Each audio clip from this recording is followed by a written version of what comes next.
morning, good people.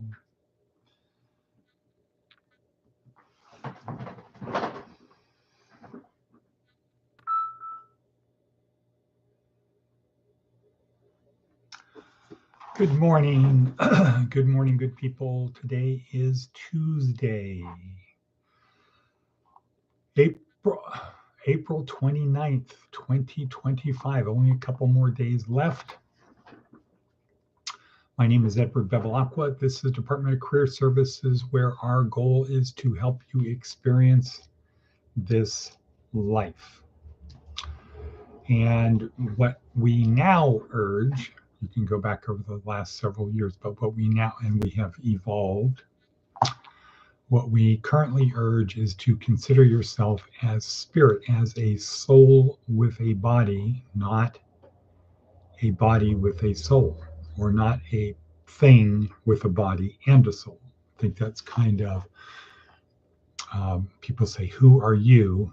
And you typically, a typical answer might be, well, I'm this body and this soul. That's me. Versus I'm a soul with a body, or I'm a body that has a soul. So here we would argue, believe that we are a soul with a body, and we get to experience being baryonic, having a body, having matter, having mass, right? Because God is spirit. We're made in the image of God. That means essentially we are spirit, and we have been given this gift of life. And it is a gift. It's not an investment. It's not a loan. When the body's worn out, when it's done, it's discardable, right? It is to be discarded, not recycled, refurbished. No, we don't have people coming back as 92-year-old invalids, right? We have people coming back as a newborn, infants that grow, and that is the opportunity we have.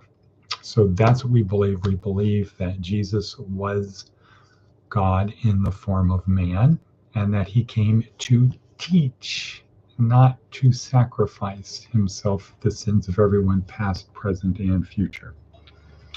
But you are free and encouraged to believe what you want. Boom. So we're here to help our students and other people experience life. Okay, so there's a video down below that explains our purpose. We really want to get into it. Today is day 2 in week 3 of our neuroscience approach, neuroscience-oriented approach to success. And here, success is defined as success is a function of money times meaning and purpose. So you really, to be successful, you have to have money, but it's multiplied by meaning and purpose. So if you have money, but you have no meaning and purpose, you're not successful. If you have money and you use it, it's multiplied by you have a lot of meaning and a lot of purpose in your life, you will be successful. Meaning is acting such that everything you do matters. And purpose is service to others. Right, service to others. So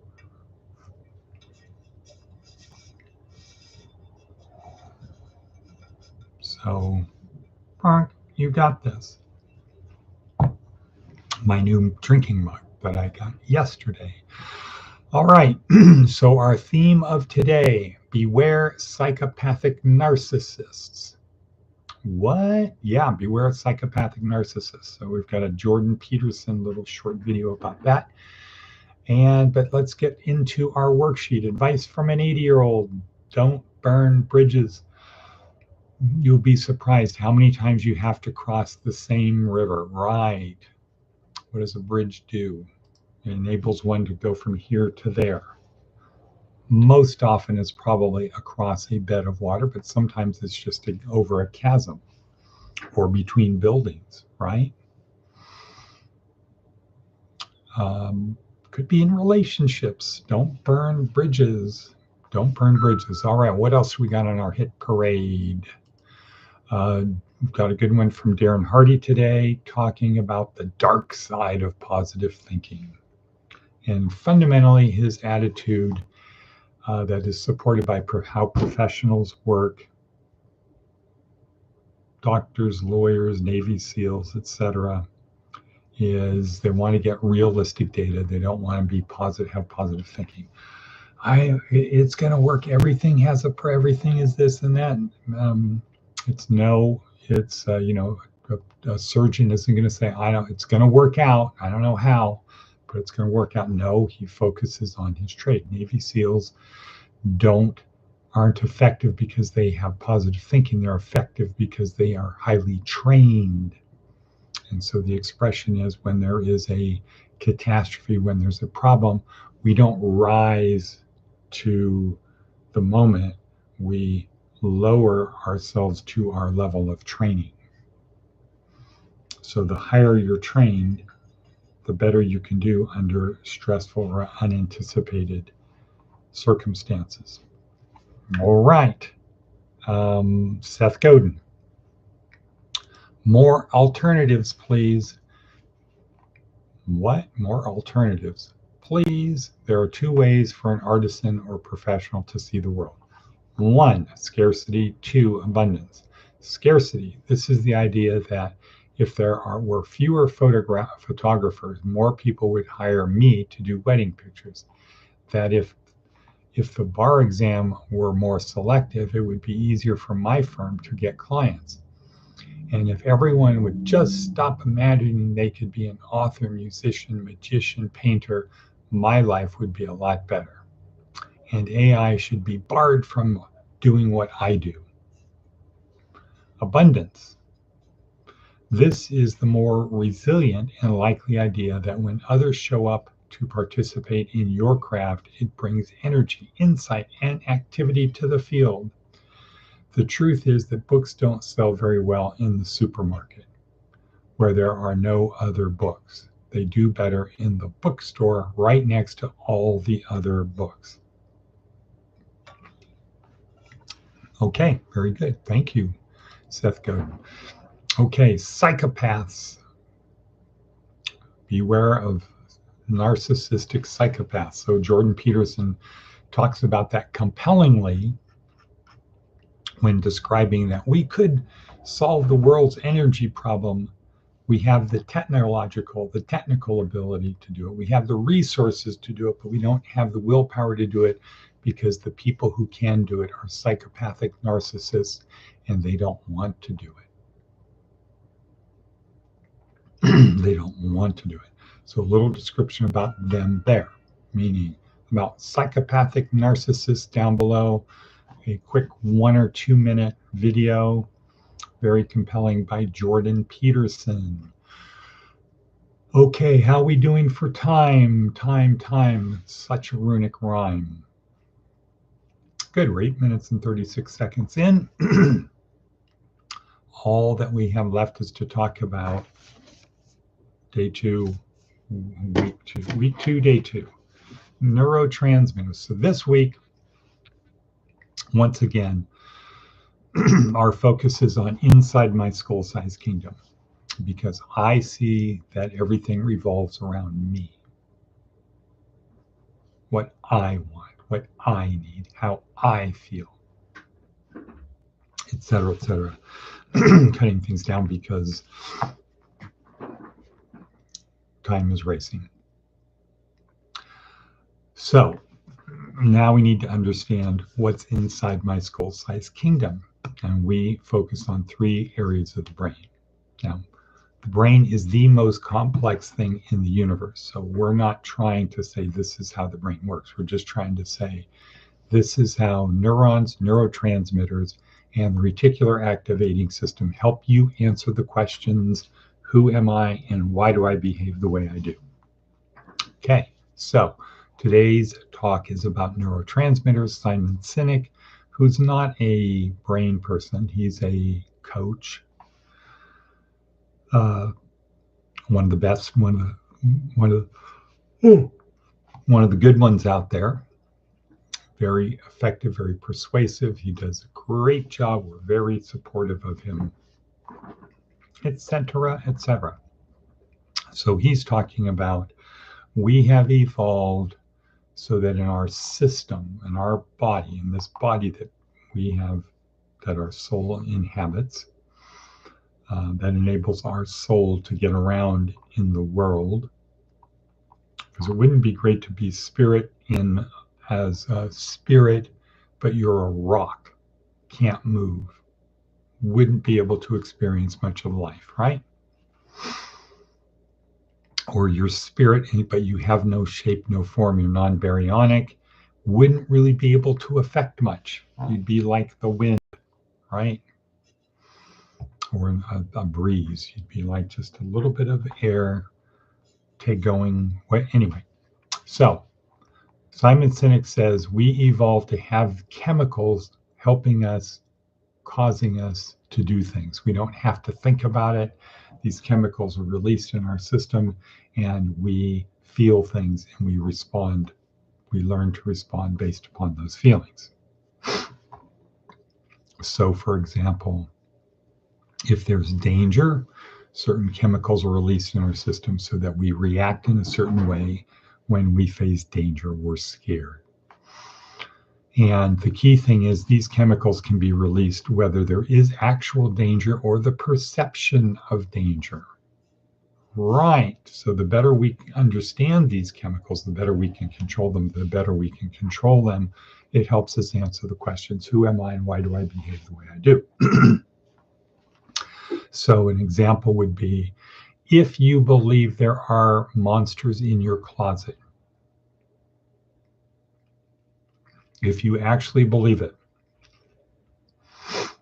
and you hear a noise in your closet, and you believe that it's a monster, your body will experience an immediate chemical, will release chemicals, and you will experience a feeling that matches fear. Not pleasure, fear. So, is there a monster in your closet? Probably not. Should you have been afraid? No. Were you afraid? Yes. Why? Because you released certain chemicals in your brain and in your body that made you feel a certain way that you identified with fear. Okay, cool. Good enough. And that works out well if you are a caveman, caveman on the savannah looking for food with a pointed stick, and you approach a bush and the bush rustles. Ooh. The bush rustles. Now, do you attack what's in the bush or do you run? So normally we have this fight or flight, right? But there's a third stage, which is to not fight or flight because you have a brain freeze. You don't know whether to fight or flight. That liminal space between fight or flight. So it turns out a chemical, cortisol, is released that acts in this case like a brain freeze. So we can't run and we don't attack. We have time to figure out whether we should attack or run. Meanwhile, other chemicals are surging through our body that give us strength in case we need to attack or run. We're ready for it.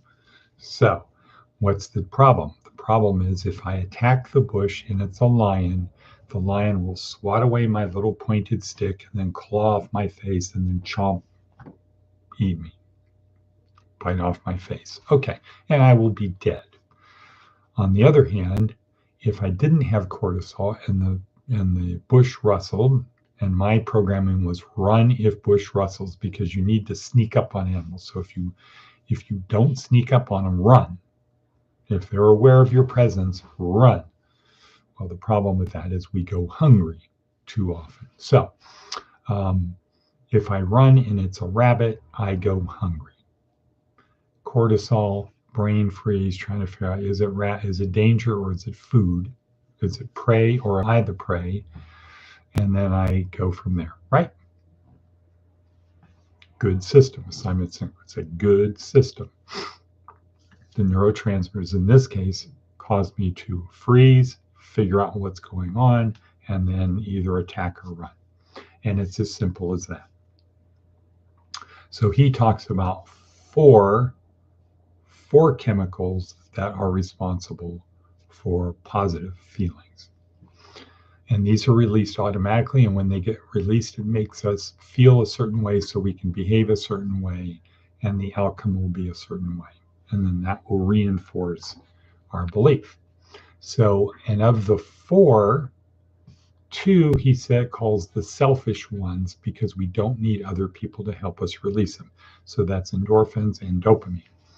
Endorphins mask physical pain. So the idea would be running, right? Or going to the gym and working out. When you're running, after about 10 minutes, you start feeling good. It's called a runner's high. And what that causes us to do is to want to keep running because it feels good as we're tearing down our muscles. Laughing, another case that we laugh because of endorphins. Endorphins make us feel good, mask the physical pain of convulsing our muscles. And Simon Sinek says, but we've all experienced that situation where we run out of endorphins and we say, stop, stop, it hurts. Right, exactly. So endorphins mask physical pain. You want to feel good, go work out. Go for a walk. Physical exercise. Do it. Start doing it for about 10 minutes and you're going to start feeling good because now you're going to be masking physical pain because your muscles are getting fatigued. Dopamine is the second one, the do it gene that gets released in anticipation of a reward or for the reward. But I think it's mainly for the anticipation of the reward. So it's the one that gets us to do things. It's the one that causes us that if we see an apple tree way down there and there's apples on it, we will do what it takes to get to the apple tree. It's the one that forces us to go there. The people who have the most dopamine, who are the most, become the most competitive, and they're the ones you want leading your caveman tribe. The ones who are going to get her done, Right. Okay, so those are the two selfish ones because you don't need anybody else. To-do list, playing slot machines, those are all dopamine activities, dopaminergic activities that lead to addiction. The addiction part is the dopamine. When you do the behavior, release dopamine. So it could be alcohol, could be gambling, could be pornography, could be bird watching, could be work. You could be a workaholic, could be, anything that you do to excess where you can't stop could be a definition of addiction. And dopamine is the tool for that addiction. When you think about the activity, you see the activity, hear it, smell it, whatever, you get a shot of dopamine, like maybe a double shot. And it makes you want to do it.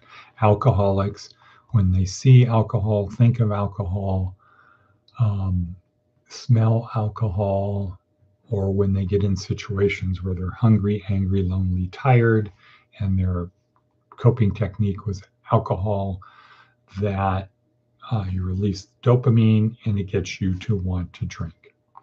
And it could be non-conscious. Okay, so those two, serotonin is the chemical you get from feeling proud. You get an award and people congratulate you. You go get a tattoo. You wear designer clothes. The thing that makes you feel good with status.